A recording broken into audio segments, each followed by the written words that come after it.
People on the stream, can you hear us? Uh-oh. Unstable. It was that way all this morning too. It's fine. Yep. Great. Yay. All right. Well, I guess we'll get started. It's 3:33. Hi, I'm Tammy Coxen. I'm your moderator. I was the division head for member and staff services. We had a combined division at Dublin 2019. How about the rest of the panel introduce themselves? I'm Lisa Garrison. I've been on member services before. I'm child care focused and children's programming mainly. Kathy Bond, I was the deputy division head for member and staff services in Dublin and have never actually ever worked in a member services department before or since. Hi, I'm Laurie Mann. I was assistant for information at Dublin. And what else? I mean, I've never done member services either, actually. And although I have run volunteers at Boscone, and I ran the first children's program with Jim at Norriscon 2 in 1980. Right. So I guess first off would be talking about what is member services. And of course, every convention is going to organize themselves differently. And sometimes that organization has to do with what activities are similar to one another. And sometimes it has to do with, well, this person likes art show and WISFIS, so we're going to give those both of them in a division, right? Sometimes it's about, yeah, and sometimes it's about just positioning people where you think they will do the best good. But I've got a list of things that we did at Dublin that were in the member portions of our member and staff services division. So access, of course, one of the most important and getting more important every year areas was underneath us. Childcare, also very important.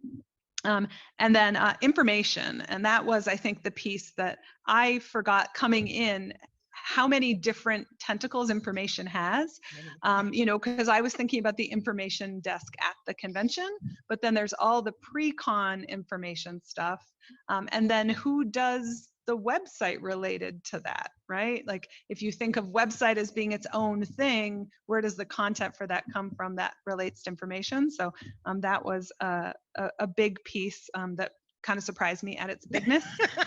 And then we had a few other things. So we did a regular email newsletter for members to kind of keep people engaged in the convention. And that was something that, again, we implemented a little bit later. Tours and excursions, so doing activities for members that were outside of convention programming. That was something that fell under our umbrella. And then visa letters, and I think this is also an area that we, as Worldcon gets more worldly, I was like, oh, there won't be that many letters, I'll just do that myself, and really needed to have a dedicated person whose job was to handle those letters. And then last but not least, we had a crowdfunding program to provide discounted memberships to folks with limited financial means, and that was also underneath us. And despite my efforts to find somebody to run that, I failed, so I ran that too. So that's what we had. So member newsletter, information, access, visa letters, tours and excursions, childcare, and then FDF. But other conventions organize things differently. So thinking about what are actually member services, not just what coincidentally ended up in a member. And what other areas are we talking about when we talk about member services? Well, registration is also a member service. You know, making sure that they are the registrations are handled properly, and if there's problems at the convention, making sure that that is handled correctly and people know that they have member, you know, a membership. Right. So registration often falls under member services. Any other areas that we often see in that division? Well, we didn't mention it explicitly. Answering the info at email was kept us busy often. And they started the Dublin community page that we were also reasonably active on to help reassure people that, yes, we can answer this question for you, or no, you're screwed. Sorry. No, we never did say that. We thought it very loudly at That's people true. We sometimes. did sometimes. Yeah, I think there's even a whole piece that to think about of community management, and Yeah. that right, and that was the managing the Facebook page. It was sending out the member newsletter. It's that whole idea of building a community out of the convention, which I think increasingly is something we need to focus on. Do you have additions, Sharon? Yes, this is Sharon Sparsky. I ran member services at Norris Con 4 in 2004 and also at Aresia 15 and then assistant at 16 and 17. So there were lots of different things between both Worldcon and Aresia. Worldcon also included the con suite and tickets for the Red Sox game. And it included ribbons, but that was accidental because Ribbons, that was the other thing we had under us. Ribbons. I know, I was forgetting something. things that Aresia member services included, sometimes in, sometimes out, was fan tables, the cosplay repair table, photo, the photo, table. Sometimes freebies, sometimes promotionals. That's the other one we had. We had freebies too. There are probably others I could think of. I have to look at the org chart, but as you said, like every convention does it differently, and sometimes it depends upon who's the division head and Right. what expertise they have. Right. I think you can tell which parts Tammy and I had at top of mind. Yes. Which ones are the ones I was like, go do freebies. Wow, you were awesome. Thank you, Siobhan. That was amazing. Luggage on Monday. That was under us too. I All think- 3 areas. And I was going to add, so at NorwestCon, we include art show and dealers room under member services because it's something, it is something we are providing the members for their enjoyment. So it goes under that exact. But you don't have an exhibits division in that case. We do not have an Yeah, exhibits so division. that's typically where I would think of that. But, and of course, when we talk about this, we're talking about it from a WorldCon perspective. When you're running a local or regional convention, All bets are off. all right. And each of these things could be an area that's under the chair and there are no divisions or departments and it's all just very flat. The convention that I'm most involved with is very, very flat. The chair and there's people who do jobs and that's about it. Another area you could think of as member services is restaurant guide and community connections. Yep. And making sure people know what's available in the area to do other than just a convention. Right. We did end up doing the restaurant guide and also finding discounts and things like that. Yep.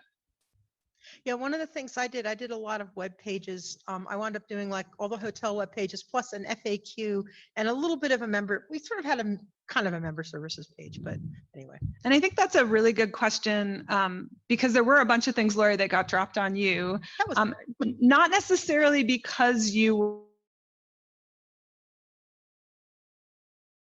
assistant to the info desk, but because you had a skill set that was needed there. But they also got dropped on you because hotels didn't, facilities didn't think about who was going to acquire that information, construct that information, and share that information. Well, And so being clear about where the responsibility for that lies when you're establishing the job description seems really important. in fairness, Steve Cooper did all the work and I just translated them into web pages. I mean, it wasn't Sure. Anyway. Right. But that's a step that always needs to happen. Yeah. And we need to, I think, if mine was any example of that, we need to be better about establishing who's responsible for that when. Yeah, and I think be more deliberate. The earlier you can be more deliberate about setting those expectations, the better. So it's not a rush 3 months before you really need it or 3 months after you really needed it. That's the worst.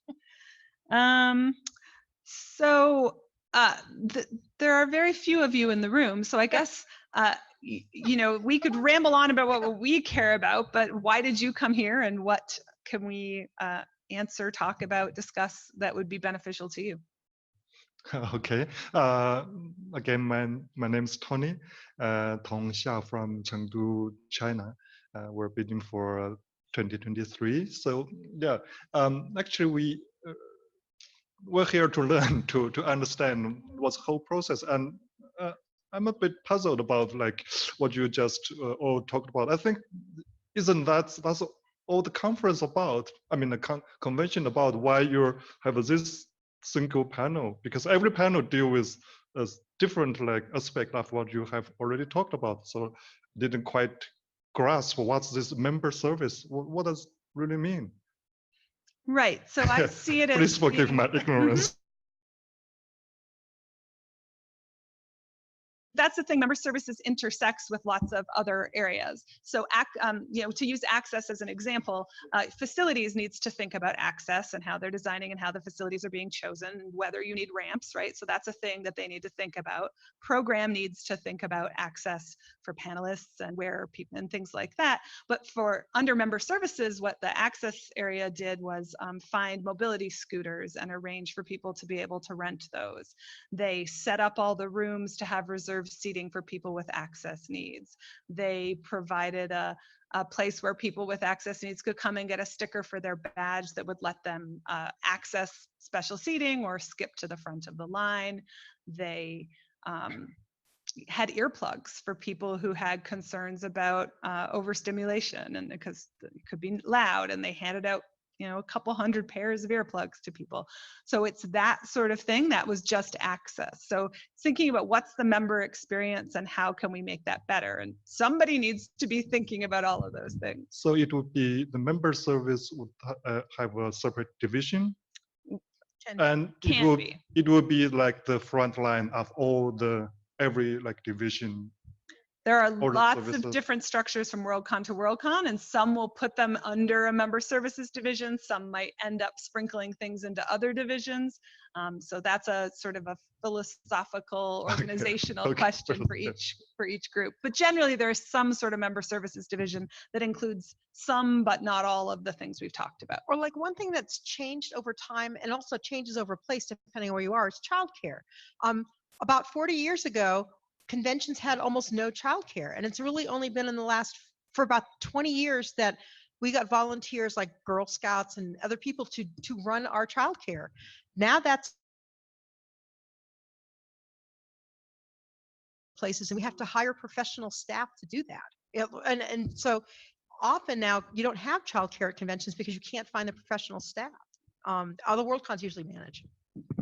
At sometimes great effort. Yeah. Yes. Are there other specific aspects of this that you want us to address? And I think I would add on to what Tammy and Laurie have said, that it really the idea of a member services division or department is just a way of making sure all the work gets done. Because yes, it is incumbent on kind of all the different parts of the conference and convention to make these things happen, but you also want to make sure that you have somebody who is explicitly focused on making sure that it happens and talking to the other departments and reminding them. So like program has to think about making the rooms accessible, and the access team can remind them that they need to be thinking about that. And it creates I think it helps create a system of accountability to have the idea of one person in charge. Sharon. One of the catchphrases that Arisha often uses is cat herding, because all of the areas are usually small enough that like one area head or maybe an area head and assistant can manage it, but they're all so different from each other. So it takes a division head to, keep track of everything. And some of the other things that Arisha has in the division, just to give an example, is the blood mobile, sometimes bone marrow donor table, coat check because it's winter, food trucks, pronoun ribbon. And 1 year it was the line management area, which I mentioned in the other panel. And it's, like anytime that you have something that is of concern to the members, you usually have to find some place to put it. And often it ends up being, oh yeah, Mikey can do that. So. Yes. Other questions, discussion topics from the audience?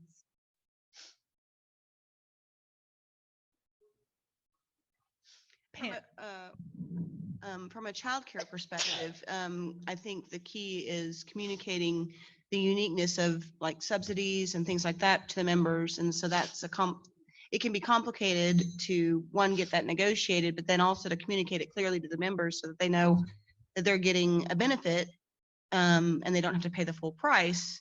So making sure that that is addressed from the get-go and communicated to members. So it can get lost in the rush of things sometimes. And you said an important C word there. This is something that came up for me, managing the info desk and spending a lot of, managing, being above the info desk people and spending a lot of my time there. That at-con communication Yes. is the undiscovered country Yes. for WorldCons, because we're not taking advantage of any kind of, or we're not doing a very good job of taking advantage of electronic options for communicating to people more directly. There were so many times during the convention where I was like, if I could just beam this piece of information into everyone's heads, everyone would be much happier, right? Like, Yeah, the other thing we did an awful lot of was instant sign making in the lobby. I mean, we Yeah. spent every morning, we probably put up 8 or 10 different signs for different things, hopefully, because we couldn't beam the information directly, but right. Yeah, so often something InfoDesk ends up doing, because that is your front line for where you find out what people don't know. Yep. And so then you're like, oh, we forgot to tell people how to get to the point. So we made up a flyer that told people how to get from one venue to another venue. And we did that on the fly because it hadn't occurred to us before. And so it's a great opportunity to do that, but then figuring out how you communicate it. And I think that's, moving forward, something we need to better use, I think, electronic tools. And there's always concern that when you use Overload. electronic tools, right, overload, not everybody able to access the Wi-Fi, not everyone has a cellular access on their telephones, but I don't think we should throw the baby out with the bathwater just because it can't benefit everyone. We should still use those tools. And I think that's something upcoming WorldCons and other just conventions in general should be thinking about. Right, and I think also if you're thinking about information and how to disseminate it earlier on, it gives you more time to also take into account people perceive and read information or not read information or don't read information differently.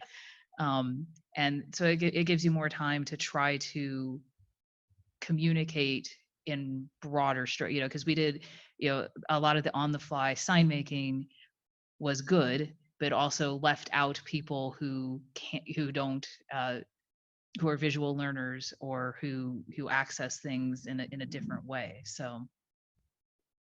Right, and we didn't even really have good signage dissemination points. Like we could create signs and we really had nowhere to put them until, I don't know, I think like Friday. It was like, okay, no, we need a place to put these. We need the blue boards. Yeah. But then we still only had a limited number boards, and so it was really hard. But there's a place where even getting the word out, important daily news will be on this blue board in the CCD lobby, and being able to tell everybody to look for the blue board in some way that wasn't the blue board would have been great. Folks on the Zoom, does anyone there have any questions or comments for us if you are still listening? Well, you all type frantically. Sharon.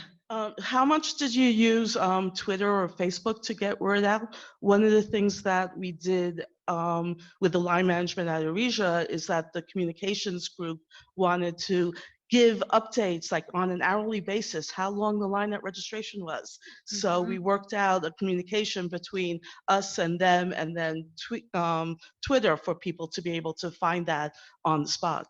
And Laurie, InfoDesk wasn't really connected directly to communications? Well, my phone was usually okay.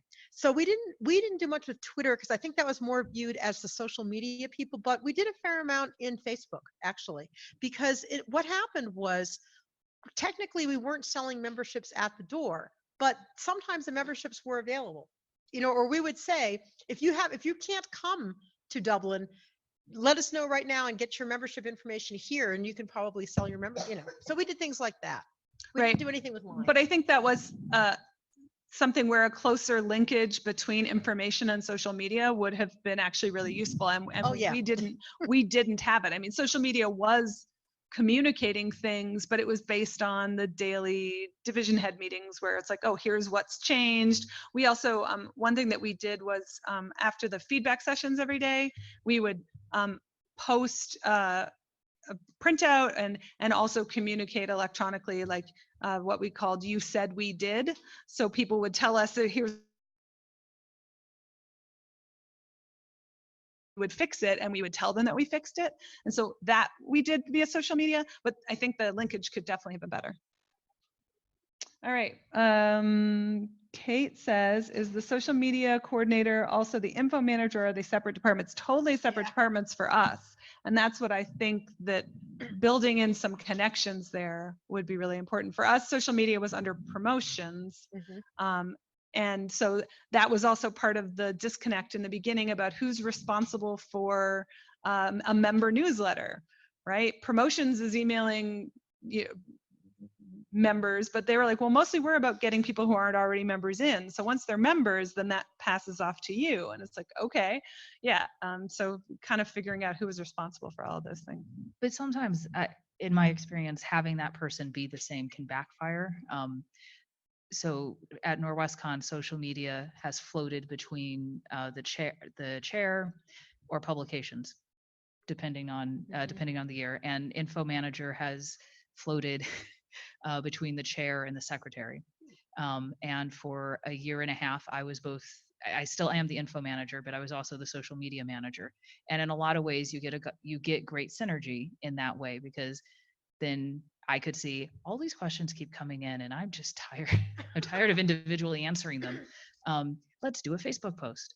But it also, I think you can also get blinders a little bit, because you see all of these things coming in the info line, and maybe you're not seeing all of the other things in the department and various departments that need to go out. And so your social media becomes very reactive instead of proactive. So I think there definitely should be communication between the two roles, but and the possibility is really enticing. But it does come with some downfalls that you should be aware of if you're doing it that way. One thing we did was to create a common, and I don't know how well we implemented this, but we tried, was to create a common FAQ document that was shared between social media and InfoDesk, so that whenever InfoDesk was answering a question, it would go up there, and then if social media got the same question, they knew where to look to get the answer. And that's a really important tool. Yeah, the issue on the FAQ was I thought website was going to be building an FAQ, because usually WorldCons have that. They didn't. So we didn't even start our FAQ, I think, till like May. It really would have been better if it started earlier. And that again was, the issue that emerged for us was realizing that website expected us to provide a lot of content that we didn't necessarily know we were providing. So we did eventually, but just being more clear and understanding that more upfront, we would have got you more people. Any other questions, comments? All right, let's go to dinner early. Thanks, everyone. No, the bar. Yeah. All right, it's only 4. No, actually, I do have a quick question for Lisa. What about NAS? Because you're working on the NASFIC. I right? am. So how is this? Use your mic. Sorry. Yes, you're right. So for the NASFIC next year, what do you expect to be doing for member services for the NASFIC? Well, that's part of my reasoning for being here, is to kind of figure out what my structure should be. My thought was that my thought was registration definitely falls under that. Communication falls under that. And childcare. I don't know whether we're going to provide childcare or not, because we're expecting to be much smaller than a WorldCon. And we've not had a whole lot of child memberships yet. So that's something I think we will look into once we broader membership base. Those are the things we do. Website is also not necessarily member services, but it's part of communication. Where are you locating Access? Where am I locating Access? Yeah, is that going to be a member services? I mean, do you have a member services division, or are you sort of splitting We're up not the tasks doing elsewhere? divisions. It's kind of just department heads and that kind of thing. Access is definitely under me, as under the chair, and I already have an accessibility person based in Columbus that has dealt with these things before. They've worked with Chicago as well previously. So Access is definitely something that we're very much attuned to because we have such a big community with ability and then different learning styles and things like that. So, and we're looking at having sign interpreters and things like that too. So. Yeah, so I guess the way to think about member services, to sort of to your point, is it's someone or a division or a area, a collection of people who are thinking about how do we make the convention better for the members outside of things like what does the program look like or what does how does the physical space operate. It really is putting the member experience first and then thinking about what do we do to support our members to have the best experience they can. And for to the point of SNASFIC is one of the focuses right now from the committee perspective and mine specifically is because we had to move from one hotel, which was our intended hotel, to another hotel, which was a different part of Columbus. When did that happen? Yeah. That happened between the Utah and the end of August. So we originally were going to be at the Hyatt Regency, which is what our committee is very familiar with, and then we ended up transferring down to the Sheraton due to some negotiation things that had happened with the Hyatt. And it's definitely going to be for us because we're going to all be just us, not sharing space with other people. But it was getting familiar with the area around us and finding overflow hotels and finding restaurants that we're familiar with and things that we can provide connections to our members with, like what can they do in this area that's we're not so familiar with up, because the Columbus Commons is now down where we are and becoming familiar with that, what restaurants are attached to that, what activities are going on during that time of the year. Those kinds of things have been a challenge that we've been working with. So sorry. That's okay. I'm trying to summarize. I think, is it all about deal with the 5W questions, basically, or 4Ws, what, when, where, how? It's just to dealing with all these questions. So if we can design a system just like they can search these keywords, then they can, online, of course, like they can instantly find out. For example, they want to go to this panel, they just type this panel, and so that's a what question, and then they do a list where, when, how, so where it is, how to get there. That's more of a program function typically, so wouldn't, Or what childcare, like where it is, Yeah. how do I get there, how much do I need to pay, right. something like that. Yeah. I know one thing we're doing for Con Zealand, I'm working on a program with that, is we're also making sure that all the member services areas are included in the schedule because they weren't this year. Yes. And for example, another part of the Grenadine guide is a whole bunch of like written information beyond the schedule about areas like childcare, like access, and that's the sort of stuff that's on the website.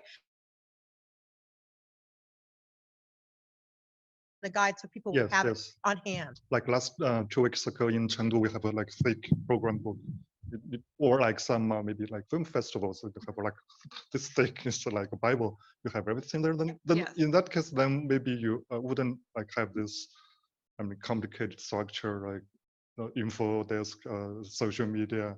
All those. All those functions still need to happen. Yeah. Info desk serves a very different role. It's when I have a question, I can come up to a person and say, I'm having trouble. And this is really important to Laurie definitely mentions this a lot. Not everybody's going to have internet access, right? Not everybody can read a tiny print program book, right? So having people points to connect to places to connect to people and get those quick answers, really important. And I think we have the structure we have around trying to figure out how to do all of this work because we're trying to share it theoretically in some perfect world where you didn't have other responsibilities. Maybe one person with enough lead time could do all of this and get it out there. But because we are all volunteers and trying to fit this in around our jobs and our children and things like that, that's why you get the structures built up to piece out the work Mm. so that not it's getting done and it's not burning out one person trying to do all of it. And to use Access as an example, so our Access Mhm. team had to research who had mobility scooters in Dublin, Twice. Yeah. twice, reach out to them, get pricing, make arrangements, get contracts passed, finance to sign those contracts, come up with a schedule for when mobility devices would, when and where they would be delivered, make sure someone was there to accept them and to pick them up, had to match mobility devices to people who requested them, had to develop a list of who needed, had to solicit from people who needs a mobility scooter for what days, develop pricing for that, Mhm, mhm. and then get invoices out to people to pay for it. And then, so it's a whole lot of little pieces. And that was just about mobility scooters and not everything So else. the member service would be direct people to find those access team. I mean, to find Right, this- for us, yeah, Okay, to right. still But you have to aware think about that for each of these things that Okay, I see, needs to okay. happen. We had, something like combined pre-convention and at convention volunteers. Dublin had around 700 people working on the convention, doing all these different things. So, Okay. is there a question up there? Yeah, Martin Easterbrook had a question, I guess, about expectations, that it's because member Yeah. service is kind of different in different areas.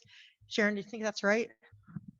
Yes, it says, how do you set expectations when people are bringing them from all over Right. about what member services actually is?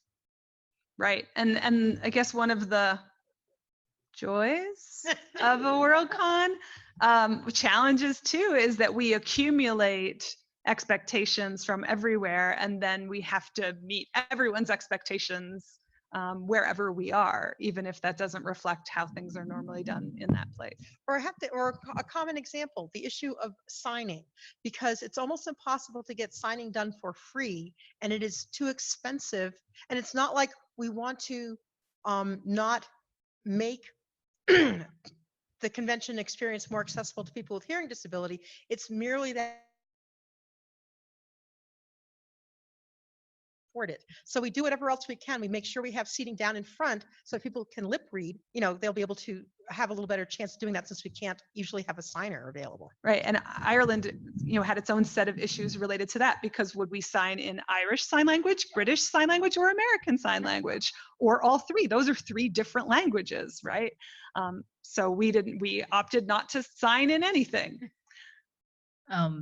And I mean, I think to directly answer the question, a lot of it is about communication. On the child or making child friendly cons panel earlier, a lot of the discussion from the parent panelists, of which I was one, was just communicate with us. Tell us how, tell us what the rules are, what the hours are, and what childcare is going to cost. Because then and as early as you can, because then I can make informed decisions about whether or not I can afford to come, or what it's going to look like, what my experience will look like if I am going to be there. And I think there's a tendency among, I think, fandom generally to not want to communicate some of these things because we're afraid people won't like the answers. But still, I think most people, and it is true, people might not like the answers. Frequently, I do not like the answers about how much childcare costs. Right. It's annoying, but I much prefer having that information, because then I can make the choice. And I think it comes up in access too. We don't tell people because we're either worried they won't like it, or we're disappointed that we can't provide the service. But it is easy to make an informed choice about what they can do if they have information. And timeliness of information is so key, that you said. And we had great ambitions with our childcare. That we had a really ambitious timeline about when we were going to get the information out there, so that families could make decisions far enough in advance. And we, for lots of different reasons, didn't meet those goals for ourselves. An important aspect is getting the information from the members. Like if we, for access how many need large print or braille or the signing. And if the members don't tell us that, then it's unlikely to have it. But if we see that there is a demand for braille pocket programs, then there'll be more of an effort to make it. I was, 2 more points. I was also deputy division head at the last LA Con for member services. And one of the things that we did there were have 2 info desks. We had one in the convention center and one in the main hotels, so that there would be a point that people can go without having to go all across the facilities. And for New Zealand, I'm running a division that's kind of an offshoot of member services. It's called the Welcome Division. And one of the things that just got added to it this weekend is kind of a wayfinding thing where we're going to be spray painting chalk signs between the 2 facilities so people can find their way back and forth. And I'm kind of like brainstorming on my own to try to figure out how to do that. And I'm thinking to harness the teenagers to help do that. And Remember, it's 4 facilities. right. Well, the main thing is between the exhibit facilities and the events facilities. And maybe we'll have the extra teams to do more than that. Yeah, I think when you double things up like that, it does make for a good member experience. But you also have to really consider if you have the people points to do it, because it can sometimes make for a really horrible staff and volunteer experience. Right. We had hoped to have a full satellite access desk at the Point Square location, and to have a full satellite info desk and a full satellite volunteers desk. And we basically lumped that all into one desk where we could have 1 or 2 people sit, and because that's all we could manage people points wise. And then I think the other thing that's been bouncing around in my head right now is it is also very tempting for the rest of your convention committee to look at the info desk and go, oh, that's a great place to do Y. Yep. And sometimes they're right. It is a great place to do Y. And then you all of a sudden have 6 new things at your info desk that you weren't in charge of, don't know how they work, and nobody told you how they work. So I think it's also important, the focus is enhancing the member experience, but if you're running the division, you also have to make sure that you're keeping your staff and your volunteers in mind. And are you creating some hellish landscape where people walk up to them and go, where are the dragon eggs? Or something similar, and they're like, what dragon eggs? Well, it says right here, Dragon eggs. info desk. Yep. Okay. Thanks all.